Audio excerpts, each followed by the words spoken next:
atribuições do Supremo Tribunal Militar serão reguladas por lei. Então, nós tivemos ainda uma busca de uma organização daquela lei, tanto da lei, a lei material, quanto da lei processual. É interessante que aqui, deste artigo que eu li, nós vemos que deflui de forma expressa a função jurisdicional da Justiça Militar. Entretanto, nós tivemos um decreto legislativo número 149, de 18 de julho de 1893, que organizou o Supremo Tribunal Militar, ampliou a competência daquele tribunal e também colocou algumas atribuições administrativas, mudando um pouco aquele caráter exclusivamente jurisdicional que havia no início. Então, nós passamos o tempo com o advento da Constituição de 1934. Aí nós temos o reconhecimento da Justiça Militar como órgão do Poder Judiciário Nacional. Assim, no artigo 63, o artigo 63 do Poder da Constituição de 1934, nós temos: são órgãos do Poder Judiciário. A Corte Suprema; B, os juízes e tribunais federais; C, os juízes e tribunais militares; e D, os juízes e tribunais eleitorais. Artigo 84. Os militares e as pessoas que lhes são assemelhadas terão foro especial nos delitos militares. Este foro poderá ser estendido aos civis, nos casos expressos em lei, para repressão de crimes contra a segurança externa do país ou contra as instituições militares. Nós vemos assim que, ao mesmo tempo em que a Justiça Militar passou a integrar o Poder Judiciário Nacional, o civil passou a ser submetido à jurisdição penal militar. É importante colocar essa questão porque nós vamos ter toda uma evolução a respeito dessa questão e até hoje, e que veremos oportunamente. A Constituição de 1937, ela manteve a mesma situação anterior. Depois tivemos a Constituição de 46. Ela alterou pouca coisa, manteve ainda a Justiça Militar no Poder Judiciário e colocou no artigo 108, a Justiça Militar compete processar e julgar, nos crimes militares definidos em lei, os militares e as pessoas que lhes são assemelhadas. Parágrafo 1º. Esse foro especial poderá estender-se aos civis, nos casos expressos em lei, para a repressão de crimes contra a segurança externa do país ou as instituições militares. E o parágrafo 2º, a lei regulará a aplicação das penas da legislação militar em tempo de guerra. Vemos assim que 46 estávamos definidos. Ainda teve algo, foi mudado o nome do então Supremo Tribunal Militar para Superior Tribunal Militar. Nós tivemos então, 46, 64, início do regime militar no Brasil, que se prolongou até, vamos dizer, 88, quando surgiu a nova Constituição. Nós temos, então, com esse início do regime militar, foi criado o Ministério da Aeronáutica, foi alterada a composição do Superior Tribunal Militar para incluir representantes da Aeronáutica e o resto foi mantido do mesmo jeito, sendo que foi ampliada a competência da Justiça Militar para o processo de julgamento dos crimes contra a segurança nacional. Aí vem o parágrafo 1º do ato institucional número 2. O parágrafo 1º do artigo 108, que foi alterado da Constituição, passou a ser: esse foro especial poderá estender-se aos civis, nos casos expressos em lei, para a repressão de crimes contra a segurança nacional ou as instituições militares. Então, nós temos a evolução até 1967, promulgada uma nova Constituição. A Constituição, não esqueçamos, que foi promulgada à época do regime militar. E tivemos a Constituição, a emenda número 1 à Constituição de 67, em 1969, que alguns doutrinadores querem ver como uma nova Constituição, mas que, na realidade, é uma emenda à Constituição de 67. Enquanto essas mudanças constitucionais ocorriam, procurava-se criar ou consolidar uma legislação material e processual para a justiça militar. O Decreto-Lei número 1000, o 1001, o 1002 e o 1003. O Decreto-Lei número 1000 estava introduzindo o novo Código Penal. E ele entrou em vacatio legis e foi revogado.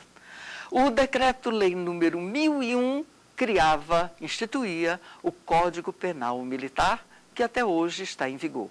O 1002, o Código de Processo Penal Militar, também em vigor até hoje. E o 1003 instituía a lei que organizava a Justiça Militar da União. Nós temos, então, que esses 3 decretos, leis que nos interessam, 1001, 1002 e 1003, o 1003 hoje está substituído por uma outra lei que veremos oportunamente. Nós temos, então, a situação da justiça militar no ordenamento jurídico vigente. Ordenamento jurídico brasileiro vigente, a partir, é claro, da Constituição que nós tivemos em 1988.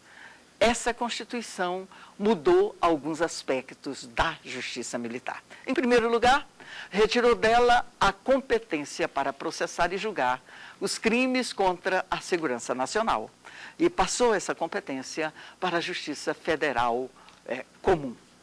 Dizemos Justiça Federal Comum, porque a Justiça Militar, nós temos, então, a Constituição Federal de 88, dizendo no seu artigo 124, a Justiça Militar compete processar e julgar os crimes militares definidos em lei. Parágrafo único, a lei disporá sobre a organização, o funcionamento e a competência da Justiça Militar. Eu gostaria de lembrar algo.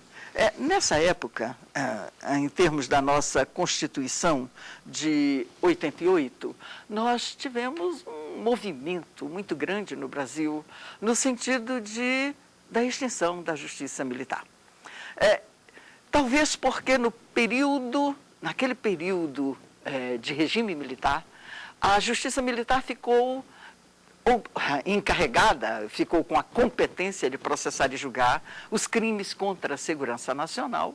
Talvez por isso ela tenha sido um pouco associada àquele regime. Então, houve um movimento muito grande. Esse movimento não obteve sucesso. Houve um outro movimento, no sentido de tirar o civil da jurisdição militar. E aí, o que ocorreu foi exatamente colocar ou deixar apenas na legislação infraconstitucional o nome do civil. O nome civil, submetido à jurisdição militar, penal militar, foi retirado da Constituição. Não havia mais necessidade, porque no momento que diz a Justiça Militar compete processar e julgar os crimes militares definidos em lei, a lei é que vai dizer quem está submetido a essa jurisdição. E é exatamente o Código Penal Militar que vai tratar dessa questão, que vai dizer que estão submetidos ou podem praticar crime militar tais pessoas. Então, como nós veremos oportunamente. Será que essa justiça militar que está ali tratada é a justiça militar da União? Será que existe só uma justiça militar? Porque quando nós olhamos justiça militar e a competência, nós vemos processar e julgar os crimes militares definidos em lei.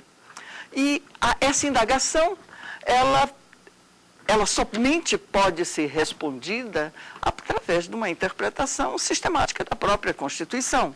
Porque é a Constituição que vai dizer, no artigo 125, os Estados organizarão sua justiça, observados os princípios estabelecidos nesta Constituição. Ora, se os Estados podem organizar sua justiça, vamos ver que princípios são esses. Parágrafo 3º. A lei estadual poderá criar, mediante proposta do Tribunal de Justiça, a Justiça Militar Estadual, constituída em primeiro grau pelos juízes de direito e pelos conselhos de justiça, e em segundo grau pelo próprio Tribunal de Justiça ou por Tribunal de Justiça Militar nos estados em que o efetivo militar seja superior a 20 mil integrantes.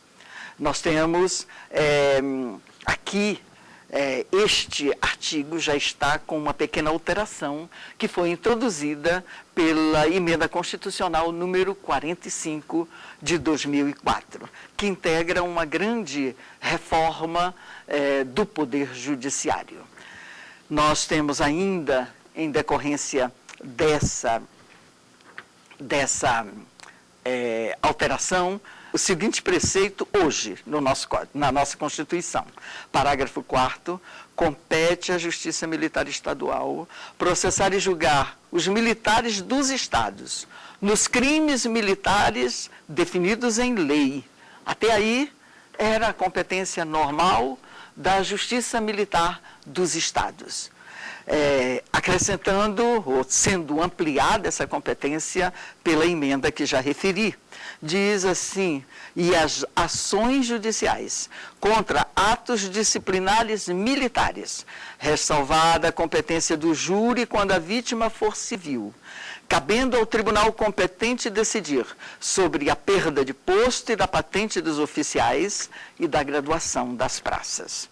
Bem, quem são os militares dos estados? O artigo 42 da própria Constituição vai dizer: os membros das polícias militares e corpos de bombeiros militares, instituições organizadas com base na hierarquia e disciplina, são militares dos estados, do Distrito Federal e dos territórios.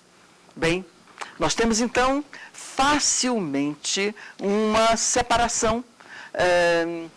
A Justiça Militar da União, com aquela competência bem ampla, e dependendo da lei, o que é que a lei vai dizer acerca de quem pode ser submetido à jurisdição penal militar, e a Justiça Militar dos Estados, que já tem uma restrição na sua competência, pois ela só pode processar e julgar, em termos penais, crimes militares praticados por militares dos estados, isto é, integrantes dos corpos de bombeiros militares,